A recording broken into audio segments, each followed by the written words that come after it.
अस्सलाम स्टूडेंट्स, आप लोगों को आइडिया होगा कि आईसीएमए के अंदर नई चेंजेस हुई हैं। और वो चेंजेस ये हुई हैं कि जो न्यूमेरिकल सब्जेक्ट्स थे उनके अंदर थ्योरेटिकल डिस्क्रिप्टिव्स के अंदर भी इवन मतलब डिस्क्रिप्टिव्स के अंदर बेसिकली एक्सेल की शीट को बस इंट्रोड्यूस कर दिया गया है और ए शीट को बिल्कुल ही खत्म कर दिया गया है। चाहे वो थ्योरेटिकल डिस्क्रिप्टिव हो, चाहे वो न्यूमेरिकल डिस्क्रिप्टिव हो, कुछ भी हो, आपके पास अब ए शीट नहीं है, सिर्फ और सिर्फ एक्सेल की शीट है। अच्छा, ये जो काम हुए, चेंजेस हुए हैं, ये सिर्फ और सिर्फ न्यूमेरिकल सब्जेक्ट्स के लिए हुई हैं। थ्योरेटिकल सब्जेक्ट जैसे ईएम, एमआईएस, बीसीआरडब्ल्यू वगैरह, इसके अंदर चेंजेस नहीं हुई, उसके अंदर ई वर्कशीट अपनी जगह पे मौजूद है।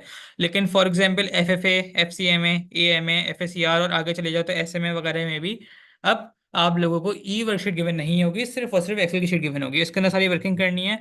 इवन थ्योरेटिकल डिस्क्रिप्टिव भी आपको एक्सेल की शीट में करना है। तो बच्चे परेशान थे कि भाई किस तरह से करेंगे और थ्योरेटिकल डिस्क्रिप्टिव किस तरह टाइप करेंगे, तो उनकी कुछ कॉमन क्यूरीज को मैं यहाँ पे सॉल्व कर रहा हूँ आप लोगों की आसानी के लिए।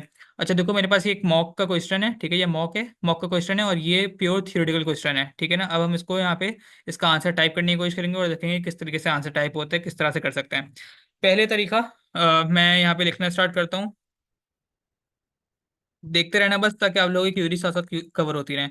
ठीक है, मैंने लिखा, मैंने इंटर प्रेस किया, मैंने कॉलम को अलाइन कर लिया अपने हिसाब से। अच्छा, मैंने ना कोई भी दोबारा से एक पॉइंट भी लिख लिया यहाँ पे, ठीक है। अच्छा, अब मैंने इसको बोल्ड कर दिया थोड़ा सा, ताकि प्रेजेंटेशन एक अच्छी हो जाए। सही, मैंने इसको बोल्ड कर दिया। अब मैंने इंटर प्रेस किया और कॉलम को दोबारा से अलाइन कर लिया। मैंने सारे आंसर का सारे पॉइंट्स वगैरह लिख करके इस तरह से मैंने अलाइन किया।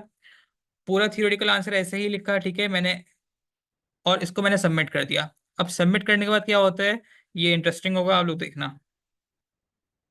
मैंने सबमिट किया तो सबमिट करने के बाद जो मैंने यहाँ बोल्ड किया हुआ था, जो मैंने यहाँ पर कॉलम को एक्सपेंड किया हुआ था, जो मैंने जितनी भी यहाँ फॉर्मेटिंग की हुई थी बेसिकली, वो सब की सब खत्म हो जाती है, ठीक है। और डाटा अपने ओरिजिनल हालत में वापस आ जाता है।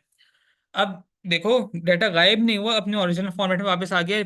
इसके पीछे देखो, अब यहाँ फॉर्मेट बार में देखो, यहाँ पे डाटा ऑलरेडी मौजूद है, ठीक है। इसके ऊपर मैं क्लिक करूंगा तो यहाँ पे डाटा ऑलरेडी मौजूद है। डाटा गायब नहीं हुआ, डाटा अपने ओरिजिनल फॉर्मेट में वापस आ गया, डाटा स्क्वीज हो गया सेल के अंदर दोबारा से।